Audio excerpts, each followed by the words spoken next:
ఉన్న బంగారాన్ని విడిపించి ఆ రోజు ఆన్లైన్ రేటుకే మేము కొంటాం. Sharma gold company. నమస్కారం, నేను మీ జాహ్నవి. మనతో ఉన్నారు ప్రముఖ జ్యోతిష్య వాస్తు పండితులు, జ్యోతిష్య వాస్తు శిక్షణ నిపుణులు, ప్రముఖ ఆధ్యాత్మికవేత్త బ్రహ్మశ్రీ నానాజీ పట్నాయక్ గురువు గారు. సూక్ష్మంలో మోక్షం ఈ ప్రత్యేక కార్యక్రమం ద్వారా మనకున్నటువంటి ప్రతి సమస్యకి ఎంతో చక్కటి సొల్యూషన్స్ గురువు గారు అందిస్తూ ఉన్నారు. మనం అడిగే ప్రతి ప్రశ్నలకి చక్కటి సమాధానాలు కూడా అందిస్తూ ఉన్నారు కదా. మరి గురువుగారితో మాట్లాడేద్దాం. నమస్కారం గురుగారు. శ్రీమాత్రే నమః. గురుగారు, ధర్మ సందేహాలు ఎన్నో, అందులో ముఖ్యంగా మన దైనందిన జీవితానికి సంబంధించిన సందేహాలు కూడా ఎన్నో ఉంటూ ఉంటాయి. ముఖ్యంగా ప్రతి మనిషి, పుట్టిన మనిషి మరణించిన తర్వాత దశ దిన కర్మలు అని చెప్పి చేస్తూ ఉంటారు కదా, రోజు చేస్తూ ఉంటారు. అయితే ఇందులో మనం గమనించినట్లయితే దాంట్లో చూసినట్లయితే కొంతమందికి 9 రోజులని, 10 రోజులని, 13 రోజులు, 19 రోజులు ఇలా ఉండదా? సంథింగ్ కొన్ని రోజులు ఒక్కొక్కళ్ళ మరణించిన దాన్ని బట్టి ఒక్కొక్క రోజులు వస్తూ ఉంటాయి. అంటే మరణించిన ప్రతి ఒక్కరికి ఒకటే నియమం అంటూ ఉండదంటారా? ఎలాంటి వాళ్ళకి ఎలాంటి నియమాలు ఉంటాయంటారు? తప్పకుండా మంచి ప్రశ్న వేశారు. దీనికి అగ్ని పురాణంలో దీనికి సంబంధించిన విషయం ఉంది. నేను మొత్తం అవి నోట్ చేసి కూడా పెట్టుకున్నాను. అంటే ఎవరికైనా ఏదైనా అవసరం ఉన్నప్పుడు చెప్పాలి కదా అని. అయితే మనం వీడియో ద్వారా చెప్తే కూడా చాలా మంది ఉపయోగపడుతుంది అనేటువంటిది. అయితే ఎవరైనా గుర్తుపెట్టుకోండి అమ్మా, ఇంటి పేరు గల వాళ్ళు ఉంటారు కదా, మా ఇంటి పేరు, ఇంట్లో వాళ్ళు 11 days గుర్తుపెట్టుకోండి. ఇంటి పేరు గల వాళ్ళు 11 days. ఇంట్లో వాళ్ళైతే సంవత్సరం, అది అందరికీ తెలిసిన విషయమే. ఇంటి పేరు గల వాళ్ళు ఎవరైనా మరణించారు, 11 days పాటించాలి. 11 days పాటించాలి. అలాగే ఈ 11 days పాటించే విషయంలో కూడా 7 తరాలు దాటింది అనుకోండి, ఇంక ఉండదు. 7 తరాలు దాటితే ఉండదు అనేటువంటిది అగ్ని పురాణంలో అగ్నిదేవుడు చెప్పిన విషయం ఇది. మీరు నేను మాట్లాడుకుని చెప్తున్నావు కాదు ఇది. అగ్ని పురాణంలో మీరు వినొచ్చు, మీరు పుస్తకం తెరిస్తే కనిపిస్తుంది. సంస్కృత గ్రంథాల్లో స్పష్టంగా ఉంటుంది. ఏదో నార్మల్ ఏవో తెలుగులో తర్జుమా చేసేసారండి, అదేదో గ్రంథం నాకు పట్టుకున్న అందులో పూర్తి వివరాలు ఉండవు.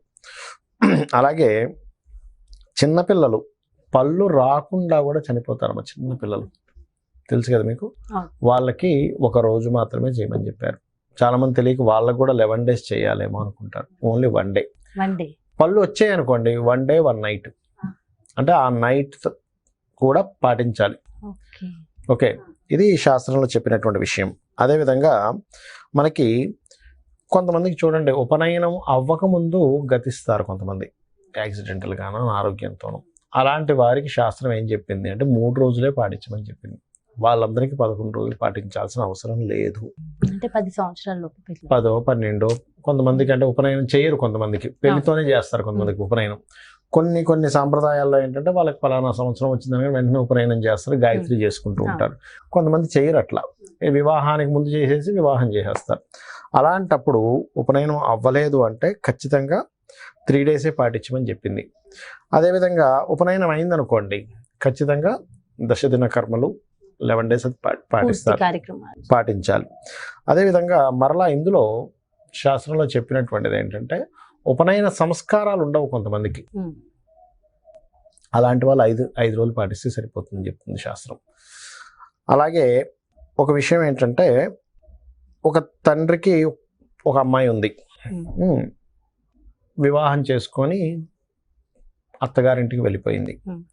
అక్కడ దురదృష్టవశాత్తు చనిపోయింది అనుకుందాం, కాసేపు దేహం చాలించింది, ఏదో కొన్ని అనారోగ్యం ఏదో అక్కడ అనిపిస్తుంది. కానీ తెలుసుకోవాలి కదా, వీళ్ళకు ఉండదమ్మా ఏమి, ఎందుకంటే వాళ్ళ పేరు మారిపోయింది కదా. చాలా మంది తెలియక ఏమనుకుంటారంటే కూతురు అవుతుంది కదా అనుకుంటారు, కానీ వెరీ క్లియర్గా కన్యాదానం చేసేసారు. దానం చేసిన దాని మీద వీళ్ళకి ఉండదు ఒకటి. రెండవది ఏంటంటే పేరు మారిపోయింది, గోత్రము, మెయిన్గా గోత్రం మారిపోయింది, అక్కడ గోత్రీకులు కాదు కదా, అందుకని వీళ్ళకి ఉండదు అని చెప్తుంది శాస్త్రం. ఓకే, అలాగే ఒకవేళ మనకి ఎలా అయితే మృతా శౌచము జాతా శౌచము అంటారు, అంటే ఎవరైనా పుడితే కూడా 11 days ఉంటుంది, తెలుసు కదా మీకు, పుడితే కూడా ఉంటుంది. అలా ఇప్పుడు ఒక పుట్టింటి వాళ్ళకి ఏమవుతుంది, అమ్మాయి ప్రెగ్నెన్సీతో ఉన్నప్పుడు ఇంటికి తెచ్చుకుంటారు. తెచ్చుకున్నప్పుడు వీళ్ళ ఇంట్లో ఒక్కొక్కసారి ఫస్ట్ కానుపు తెచ్చుకుంటారు, సెకండ్ కానుపు తెచ్చుకోరు. వీళ్ళ ఇంట్లో కాన్పు అయింది కాబట్టి వీళ్ళకి 1 day ఉంటుంది జాతా శౌచం. జాతా శౌచం వాళ్ళకి ఖచ్చితంగా వాళ్ళకి ఇంకా వాళ్ళకి 11 days ఉంటుంది. ఇక్కడైనా అక్కడైనా వాళ్ళకి 11 days, కానీ పుట్టింటి వాళ్ళకి మాత్రం ఈ స్త్రీని ఇంటికి తెచ్చుకున్నందుకు 1 day ఉంటుంది. శాస్త్రం అలా చెప్పబడింది, అగ్నిపురాణంలో ఉన్నటువంటి విషయం.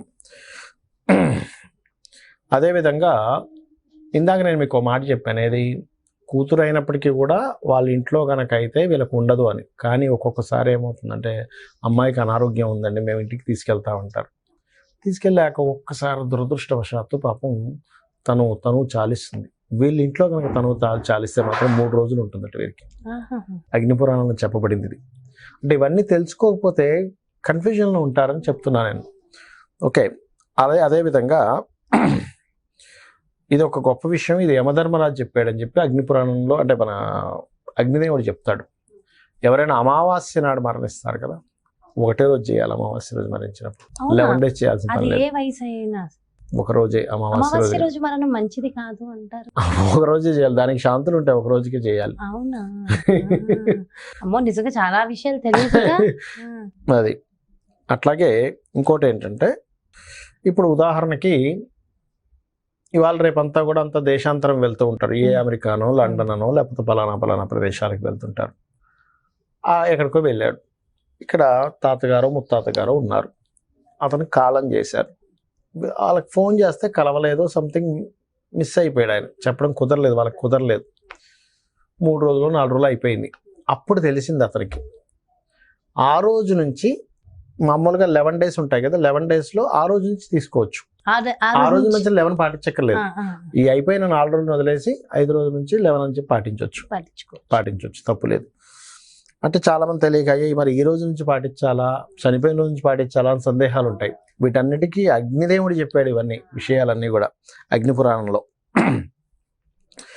అలాగే మరొక విషయం ఏంటంటే, ఒక్కొక్కసారి బయట ఉన్నప్పుడు తెలియదు, ఇంటికి వచ్చేకి తెలుస్తుంది ఇలా అయింది అని. అప్పుడు 3 రోజులు పాటించాలట. 3 రోజులు తత్సంబంధించినటువంటి, అంటే దీపారాధన చేయకుండా ఎవరైతే మరణించారో వారి గురించే కొన్ని నియమాలు పాటించడం చేయాలి. ఇంకోటి చెప్పారు అగ్నిపురాణంలో ఏంటంటే, గురువు ఉంటారు కదా, ప్రతి ఒక్కరికి ఒక గురువు ఉంటారు. గురువు గనక తన శరీరాన్ని చాలించి శివైక్యం చెందినట్లయితే 3 రోజులు పాటించమని చెప్పింది శాస్త్రం.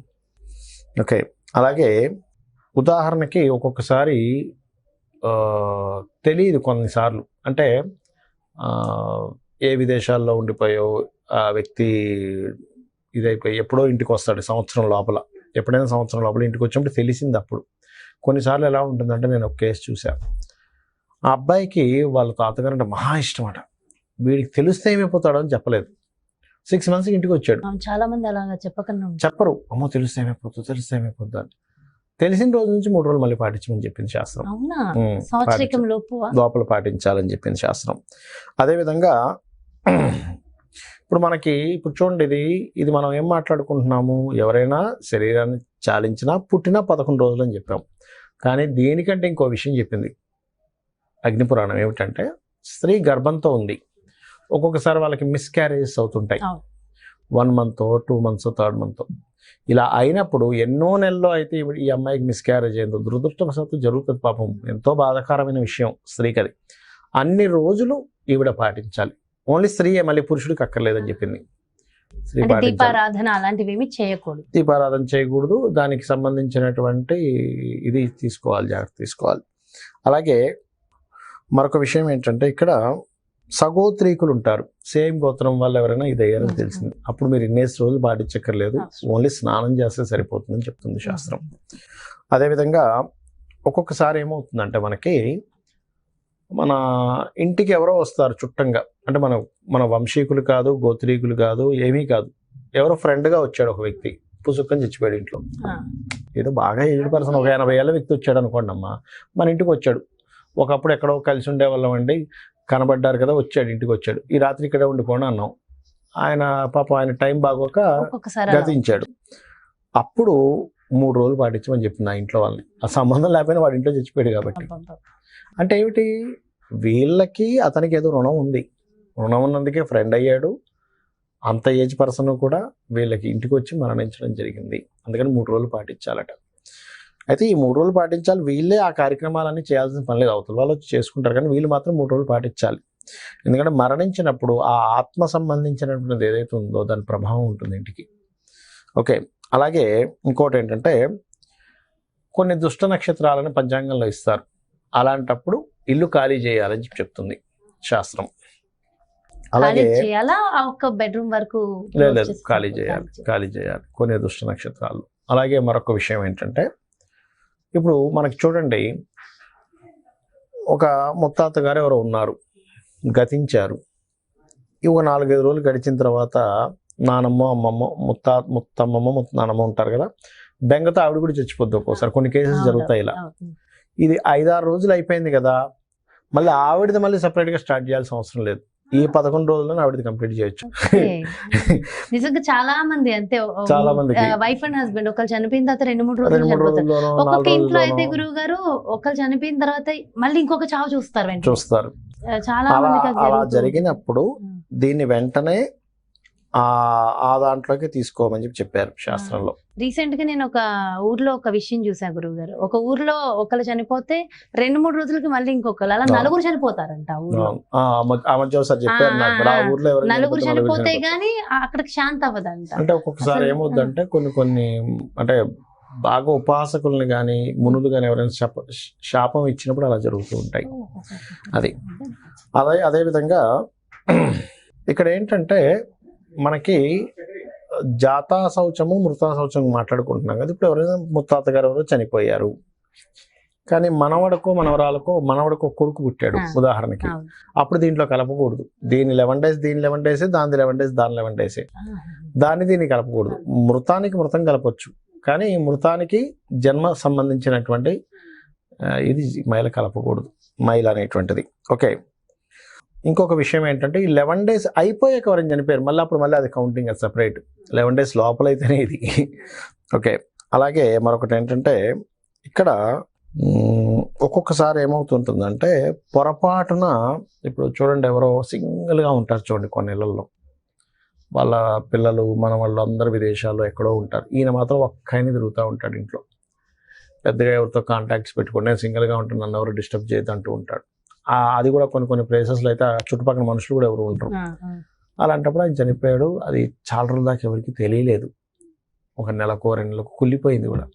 అప్పుడు దాన్ని తీసుకెళ్ళి నువ్వేమీ దాన సంస్కారాలు దానికి ఏమీ చేయక్కర్లేదు, దాన్ని తీసుకెళ్ళి జాగ్రత్తగా ఎక్కడైతే ఇచ్చాలు చేసేసేవచ్చు, దానికి ఏం అక్కర్లేదని చెప్పింది శాస్త్రం. ఎందుకంటే దాని నుంచి ఒక బ్యాక్టీరియా వస్తుంది. సైంటిఫిక్గా కూడా ఆలోచించింది. నేను చెప్పడం నా ఉద్దేశం ఏంటంటే, ఎంతో సైంటిఫిక్గా ఆలోచించింది శాస్త్రం అక్కడ. దానివల్ల వచ్చే బ్యాక్టీరియా, దాని నుంచి వచ్చేది ఇంకోటికి ఇబ్బంది పడకూడదు, అక్కడ కూడా నువ్వు నేను ఇది చేసేస్తానని అనుకోక్కర్లేదు, ఇలా చేయమని చెప్పింది. అయితే దీనికి అగ్నిపురాణంలో చెప్పిన విషయం ఏంటంటే, మనం అస్థికల్ని గంగా, యమున వీటిలో కలుపుతుంటాం చూసారా, ఆ కలిపినప్పుడట ఎందుకు కలుపుతారంటే, ఆ పుణ్యనదుల్లో వీళ్ళకి ఎముక ఎప్పుడైతే ఎన్ని సంవత్సరాలు అయితే ఎన్ని రోజులైతే ఉంటుందో అన్ని సంవత్సరాల పాటు, ఎన్ని రోజులు ఉంటుందో అన్ని సంవత్సరాల పాటు ఆ జీవుడికి మంచి గతులు కలుగుతాయట, అందుకని కలుపుతారు.